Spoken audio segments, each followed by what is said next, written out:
Une délégation de la métropole de Lyon et une autre de l'agglomération de Cergy-Pontoise ont été reçues en audience ce lundi 4 novembre 2024 par le maire de Porto-Novo, Charlemagne Niankoti.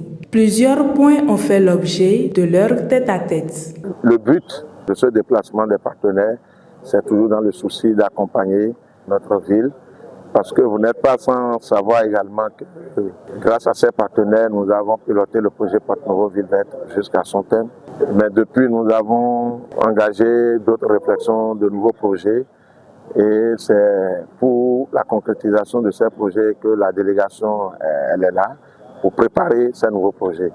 Actuellement, nous avons un projet qui est en phase de démarrage, c'est le projet au Sindabé, qui nous permettra de construire environ 19 bonnes fontaines au niveau du premier arrondissement, parce que nous avons constaté que c'est une zone de notre ville qui ne dispose pas de l'eau potable, ce qui est inadmissible.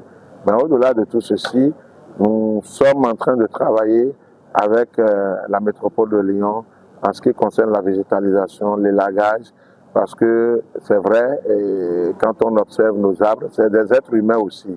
Mais la manière dont nous traitons actuellement nos arbres, on les élague, c'est des pratiques très peu recommandées. Et donc, grâce à l'appui technique de nos partenaires, nous sommes en train de former nos compatriotes dans les techniques d'élagage des arbres. Et ils sont là pour recycler, former et faire quelques expériences d'élagage également. Mais au-delà de tout ceci, ils sont également là pour apprécier avec nous l'évolution par rapport au projet Éclosion urbaine. Le projet Éclosion urbaine, c'est le projet d'aménagement des places que nous apprécions tous. C'est grâce à eux que nous faisons tout ceci. Mais le projet le plus important pour lequel ils sont là, c'est notre ambition de travailler sur l'aménagement de la berge est de notre ville. Comme vous le savez déjà, au niveau de la berge est, nous avons fait beaucoup de travaux, aménager et construire la promenade, mais nous pensons qu'on peut encore mieux faire. Et donc, il faut faire des réflexions, réfléchir pour voir qu'est-ce qu'on peut faire pour mieux valoriser la berge. Et c'est fort de tout ceci que lors de notre dernier déplacement, nous avons fait ce plaidoyer qui a été accepté, qui a reçu l'accord de principe.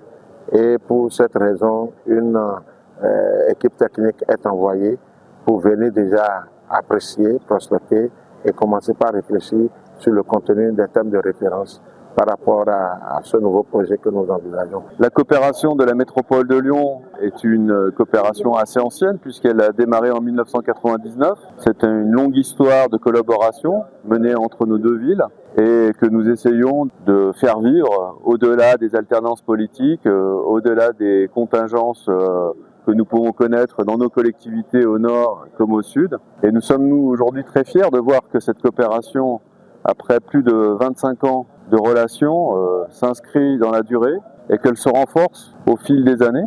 Et l'esprit de cette coopération qui se caractérise par des échanges, la volonté de vouloir ensemble améliorer le quotidien de nos collectivités, un esprit aussi qui s'est élargi aujourd'hui avec une collaboration avec une autre ville partenaire de la ville de Porto-Novo. Tout ceci dans un esprit d'amitié, de fraternité. Ça nous semble correspondre à ce que devraient être aujourd'hui les échanges internationaux entre nos peuples, entre nos territoires, au-delà des projets qui sont effectivement l'élément dont on parle le plus facilement. Il y a l'ambition aussi de pouvoir rapprocher des cultures différentes. Nous sommes très heureux d'être ici à Porto-Novo, à la rencontre de votre culture, à la rencontre des beautés et de la richesse de votre pays. Mais comme nous sommes très heureux de vous accueillir aussi à Lyon ou à Cergy-Pontoise en France, pour vous faire découvrir aussi nos richesses, notre culture.